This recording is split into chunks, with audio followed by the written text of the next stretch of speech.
Hello, friends, and welcome back to Malicious Compliance Stories. Today's first story is about a harmless hobby that turns into an unexpected lesson in boundaries when someone with money assumes creativity, time, and labor should come free of charge. But before we begin, best way to support our channel is to leave comments, like, and subscribe with the turned-on bell so you don't miss the new video every single day. Here we go. My rules save me from making a gift for an entitled coworker. I crochet as a hobby, mostly beanies and backpacks, but I can do pretty much anything if I have a pattern or enough time to figure it out. It's something I've done for years, and I'm genuinely good at it. Not in a Pinterest mom way, but in a this will hold together, look good, and last way. When I was younger, I made a lot of things for other people, friends, family, classmates, and a huge percentage of the time, it went the same way. I'd spend hours picking yarn, crocheting, fixing mistakes, weaving in ends, only for the person to look at it and say something like, "Oh, I was imagining it a little more blue," or "This is nice, but I thought the green would be lighter," or "It's great, just not exactly what I pictured." No one ever meant to be cruel, but it was exhausting. I was spending my own money, my own time, and my own energy, only to end up with hurt feelings and unused handmade items.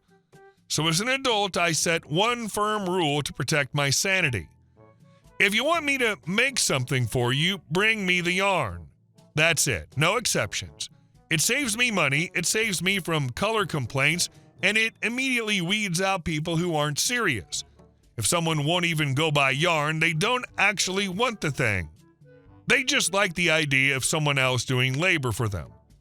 I work in a middle school, and students comment on my hats and bags almost every day. Kids are curious and blunt in the best way, so they'll ask, "Did you make that?" or "Can you make me one?" constantly. I always tell them the same thing: bring me the yarn and I'll make whatever you want. A couple of students have actually followed through. One brought yarn for a beanie, another brought yarn for a small backpack. I made the items, they were thrilled, and everyone was happy. The system works. Then one day, a coworker overheard me having one of those conversations. I'll call him Mr. O. I've worked with him for years. He's one of those guys who casually mentions vacations that cost more than my car. Big earner, 6 figures, very comfortable. I guess he never connected that I was the one making all this stuff. He walked right over and asked if I could make something for him. I said, sure. What did he have in mind? He asked if I could make dolls. I told him yes. Then he asked if I could make a Chewbacca doll. Honestly, that sounded kind of fun. I told him how it was definitely possible. I started talking about how I'd do the fur texture, the different shades of brown, the bandolier across the chest, maybe even a little blaster. He got really excited. He said it was for his nephew who loved Star Wars. Everything was going great until I said the magic sentence. Just bring me the yarn and I'll make it. He didn't even hesitate. He just waved his hand and said no. Then he kept asking questions. Would the bandolier be removable? Could the hair be extra fluffy? Would it stand up on its own? I tried again nicely to explain what yarn he'd need, a few shades of brown, black, maybe some gray. I told him he could literally Google Chewbacca, look at a picture, and grab what looked right. He stared at me like I'd suggested something completely unreasonable. Then he said there was no need for him to do that. I could handle it just fine. That's when I finally spelled it out. I told him he was asking me to spend at least a dozen hours of my personal time making something by hand. All I was asking in return was that he put in a little effort and go buy the yarn. He laughed, actually laughed. Then he said he'd pay me back later, gave me a friendly pat on the back, and walked away like the conversation was over. Now every so often he'll casually check in with me. How's that Chewbacca doll coming along? Or is my nephew's gift almost done? Every time I tell him the same thing. I'm not spending my own money to make a gift for his nephew. He just laughs like I'm joking. I'm not. At this point, even if he did bring me the yarn, I don't think I'd do it. The doll has achieved mythical status. It exists only in his imagination, where labor's free and boundaries are suggestions. That Chewbacca doll will never be made. He's got a lot of nerve. You should crochet one that sits on your desk and goes home at night. Never, ever will you do this for him. I think you're a pretty special person for doing the crocheting for free. And our next story. My boss claimed my success as his own. So one summer during university, I picked up what sounded like a solid resume-building job in the marketing department of a small manufacturing company. On paper, it was perfect for a student: foreign language, advertising materials, safety documentation, and managing social media in preparation for the company's expansion into Europe. That was exactly the kind of international experience I wanted. I imagined structured projects, mentorship, maybe even a future role if things went well. Reality showed up about 2 weeks in.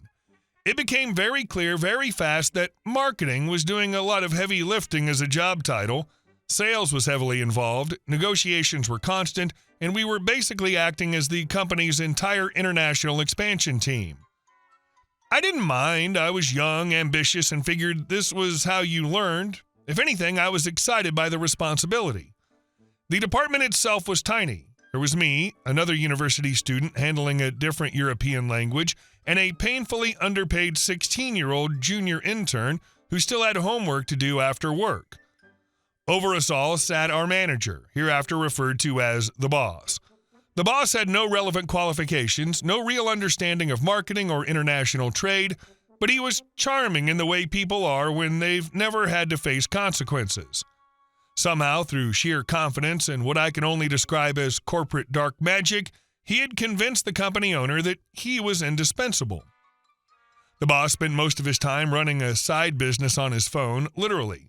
He would pace the office, thumbs flying across his screen, barking voice notes about shipping supplements or approving new labels for miracle powders with names like Brain Titan and Alpha Surge. Occasionally, he would rejoin reality just long enough to do something baffling. He once painted the entire office jet black, including the ceiling, because he said it would make us feel more focused. He threw rolled-up paper balls at us while we were on client calls and called it banter. He tried to force suppliers to give us 40% discounts by talking about our future potential, as if that paid their bills. At first, it was absurd enough to be funny. We laughed about it over cheap lunches at KFC. We shared stories about the things he said that day. It felt like surviving a strange summer camp run by a lunatic.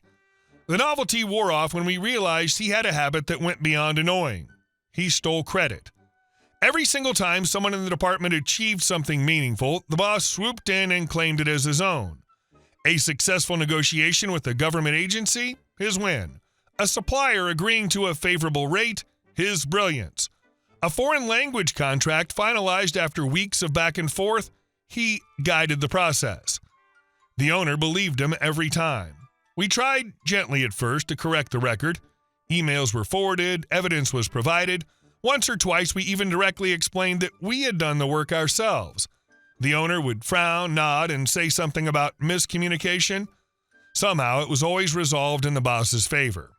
Months passed like this. We were all technically interns, paid minimum wage or less, while doing the work of a full international sales and marketing team. European CEOs and purchasing directors were understandably confused when they realized they were negotiating six-figure agreements with university students who still had lectures to attend. Eventually, the other marketing guy burned out and quit. That left me and the junior intern. The boss called me into his office and told me I was being promoted to lead both European projects. No pay increase, no title change on paper, just more responsibility and the expectation that I would now handle 2 countries solo, part-time, while still studying. Meanwhile, the boss doubled down on his supplement side hustle. He would brag openly about how much money he was making selling powders online, all while telling us we didn't understand real business. Even then, I might have stuck it out if he hadn't kept inserting himself into situations he didn't understand. The worst example came during a phone call I was having in German with a long-established industry magazine. We were negotiating advertising placement. The boss leaned over my shoulder, listened for about 10 seconds, then loudly said in English, "I'll take over." And Passenborough isn't really that important. I covered the receiver and whispered, "He doesn't speak English." The boss waved me off, grabbed the phone, and immediately realized the man on the other end was in his 60s, partially deaf, and spoke maybe 4 English words on a good day. After an excruciating 30 seconds, he handed the phone back to me and walked straight into the owner's office to announce that he'd secured us a great advertising deal. Incidents like that had consequences. Vendors began to sense chaos. One European distributor sent over a proposed contract that set off every alarm bell I had. The agreement stated that if our products didn't reach a certain sales volume, we'd be liable to pay distributor the difference in cash. The required volume was 250,000 euros in net profit in the first year. Not revenue, net profit. I was 19 years old, had no formal business training, and even I knew this was catastrophic. There was no scenario where a tiny English manufacturer with no European presence was hitting that number. This was the kind of contract you framed as a warning to others. The boss, however, was thrilled. He printed the contract immediately and announced that he'd brokered a major European partnership. He asked me what I thought and whether the numbers were achievable. I didn't tell him that only a professional idiot would sign this agreement. He did not explain that any competent marketer would run screaming from it.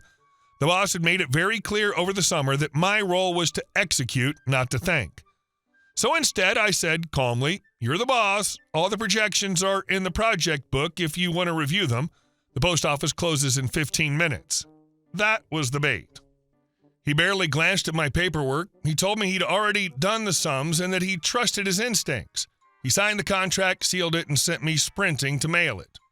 I made copies. I mailed one to the distributor. I took another straight to the owner, mentioned casually that the project book had the figures if he wanted to look them over, and then walked next door to HR to submit my notice. I knew what was coming, and I wanted no part of it. The next morning, right at opening, the boss was summoned into a meeting with the owner. Raised voices carried down the hall, doors slammed. An hour later, the boss was escorted out of the building. A company-wide email followed, hastily written, stating that only the owner and HR were authorized signatories going forward. Unfortunately, the contract was still valid. The boss's title gave him implied authority. During my final week, I did very little actual work. The project was dead. The junior intern and I mostly ate KFC and watched the company lawyer practically move into the office. The last I heard, the company sued the former boss personally for the damages they had to pay to the distributor. The figure being thrown around was well into six figures. I don't know if his supplement empire survived that. I do know I learned more about corporate incompetence, unchecked ego, and the power of letting someone sign their own downfall than I ever did in any lecture hall. What's wild here is how much damage one confident, unqualified person can do when nobody above them actually checks the work. That dude was actively dangerous to the business, and the fact that the owner only noticed once real money was on the line says a lot. You didn't set him up, you gave him exactly what he wanted: control, trust, and space to prove himself. Hey guys, thank you all for watching the video. I'll see you in the next one.